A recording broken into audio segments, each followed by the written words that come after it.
So I'm pretty sure you're going to agree with this statement, which says our people are the most important part of our business. So if you believe that statement to be true, then please listen into the next number of minutes while I cover off what I believe to be the 9 most important steps that we need to take as business owners to make sure that we've got the right people on board in our business, and secondly, that we manage to retain them, excite them, motivate them to do a great job for us long term. So let me just jump straight into the 9 steps. The first step is we need to be really clear with our team members in terms of the vision of our company. So where is it that we are actually headed? What are we trying to achieve? And importantly, why? What is the purpose that sits behind our business in the first place? Now, that's important to everyone, but particularly if you've got a number of millennials in your organization, they will want to know why. What is the impact we're actually making on our wider marketplace with this vehicle that we call the business? So being very clear around that is going to be important from the off. Second thing then is, once we've got people on board with where the vision is, then what's the mission? What's the mission statement for the business? So effectively, people want to then know that actually there is actually a plan here to get to that end point. So what does the roadmap for the business actually look like? And how do we make sure that we give people that belief that actually what we're trying to do, we have got a plan to then make it happen?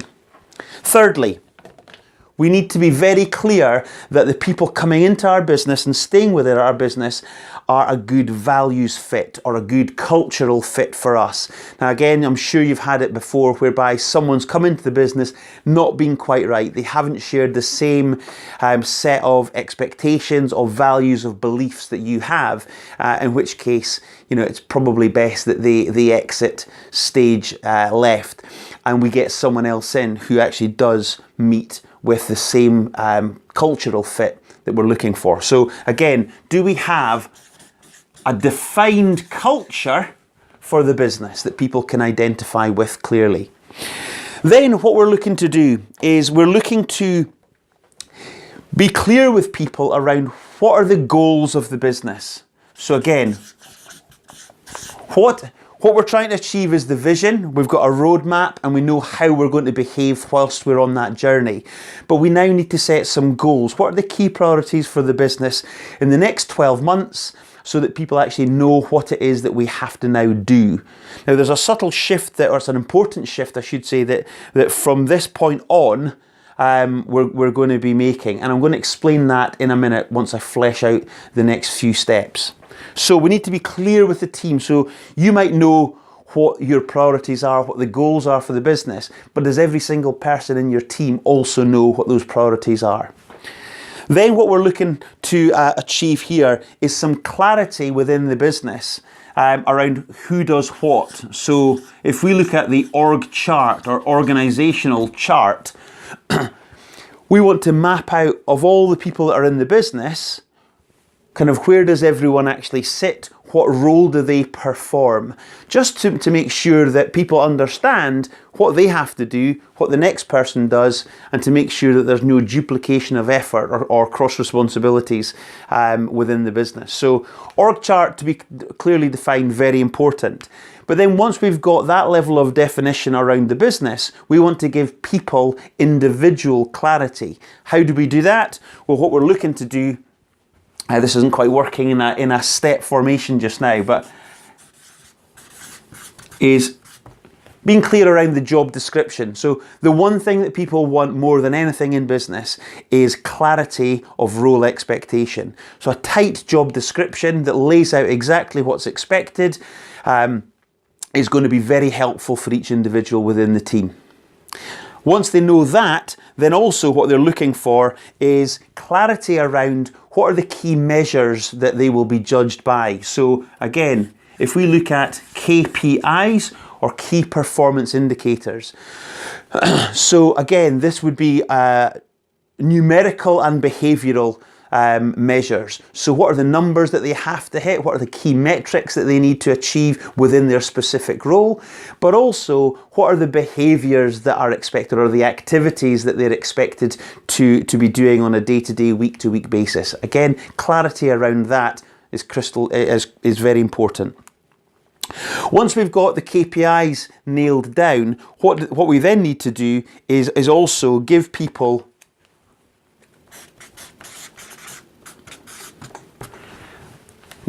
definition around how to actually get on and do the job. So we talk about how-to checklists. So again, there's no point giving people the clarity of direction on where the company is going, and also what they then have to do within their job if you then don't tell them how to do the job. So again, systemizing your business to job role level is going to be highly helpful, because effectively this is a checklist for each individual on how to go about performing the tasks of the role. Again, you think of McDonald's as probably the best example of a highly systemized business.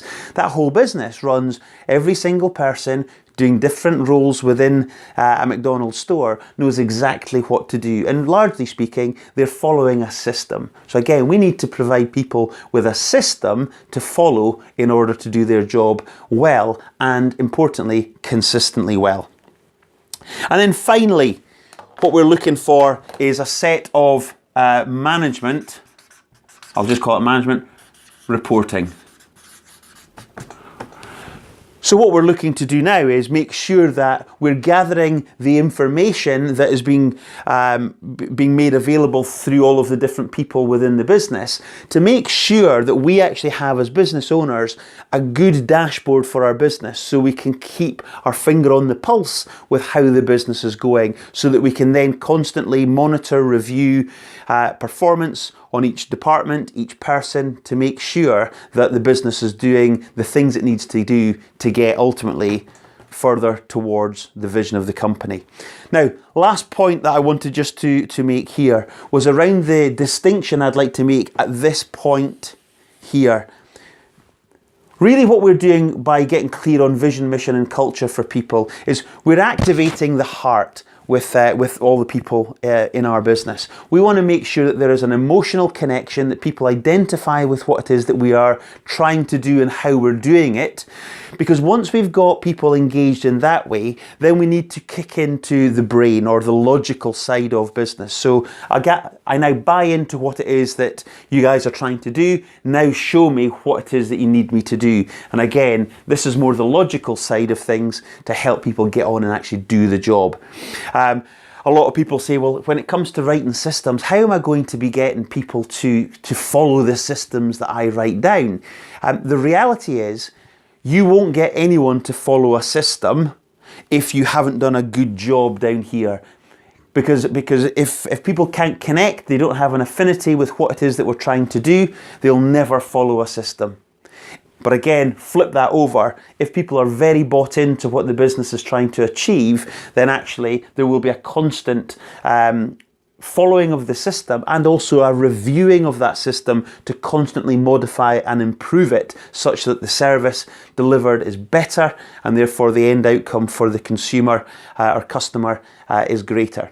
So, this is what we call 9 steps to systemizing your business. Fundamentally, it's about engaging the heart and also engaging the brain of each individual within our business.